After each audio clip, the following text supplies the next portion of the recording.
It's Wednesday, the 20th of April, 2022. Welcome to the Fast Five by Fear and Greed, where we give you the top 5 business stories you need to know in just 5 minutes. I'm Michael Thompson, and good morning, Sean Aylmer.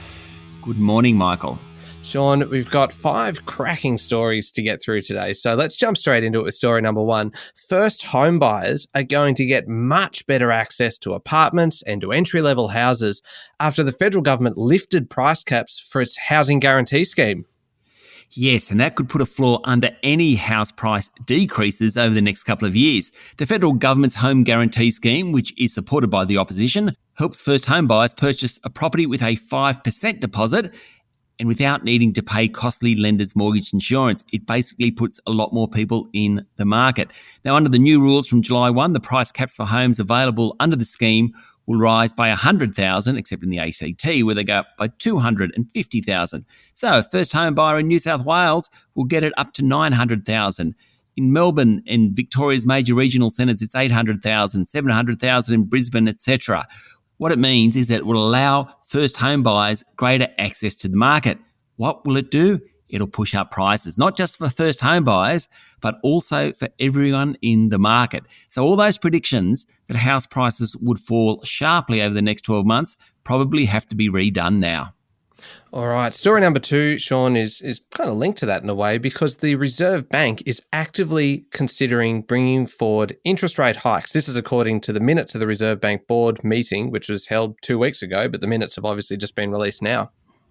That's right. The minutes say that inflation had picked up and was expected to rise more, with measures of underlying inflation in the March quarter expected to be above 3%. Remember, that would be above the bank's target level.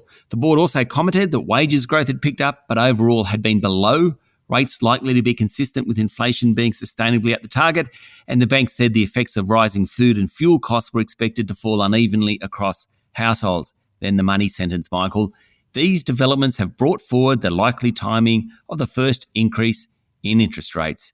Now, look, there's labour cost data in about 4 weeks' time. After that, the good money is that there will be a rate rise in June.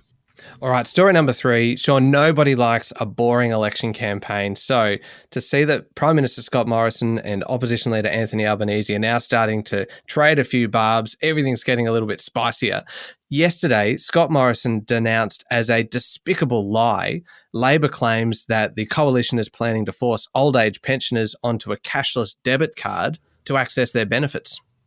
Yes, that one really riled Mr. Morrison. He also ruled out doing any deals with independent MPs to form government.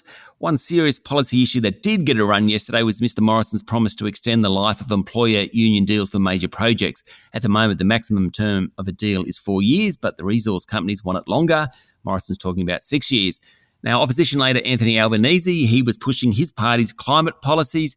He also dismissed coalition claims that its policy would raise power prices by $560 annually. There was a little bit more spite in Anthony Albanese's comments.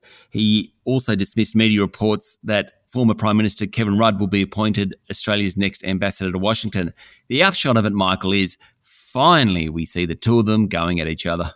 Yeah, absolutely. Get a bit of excitement into the campaign. Story number 4, Sean, really interesting one, this one. The US government is going to lend up to $145 million to an Australian company, Sierra Resources, to help secure battery-grade graphite. Yes, Sierra's share price jumped more than 14% yesterday after the deal was announced. Now, it's yet another example of an Australian miner, or at least a miner listed on the ASX, having a commodity high in demand in an increasingly electric world. This time, that commodity is natural graphite, though the asset isn't actually in Australia, it's in Mozambique, where Sierra owns the world's largest graphite resource. It continues the trend as the US works really hard to secure commodities to help the electrification of the economy. They're doing deals with people like graphite miners, lithium miners, rare earths miners. Really good news for many of the local miners. All right, story number 5, Sean, and I have no idea what this story has to do with business, but we're going to finish strong. French President Emmanuel Macron is bearing all, kind of. Well, it's a business politics style podcast. Look, he's in a runoff election for the French presidency this weekend against far-right candidate Marine Le Pen. The gap between the two is 10 points, according to polls. Macron is definitely favourite to win. But How about the candid pictures of the French leader? Go and look them up if you haven't seen them. Give him his due. He's good looking, very dynamic, but did we really need to see his very, very hairy chest while he was seated on the couch, 4 shirt buttons undone? I'm just hoping ScoMo and Albo get no ideas. Yeah, it sets a very dangerous precedent and one that we do not want to see spreading to the Australian election campaign. I'm with you there, Sean. Thank you very much. That's the top 5 business stories in 5 minutes. Have a good day, Sean. You too, Michael. It's Wednesday, the 20th of April, 2022. Remember to hit follow on the podcast, and if 5 minutes isn't enough, then you can find our longer daily show called Fear and Greed on your podcast platform. I'm Michael Thompson, and that was the Fast 5 by Fear and Greed. Have a great day.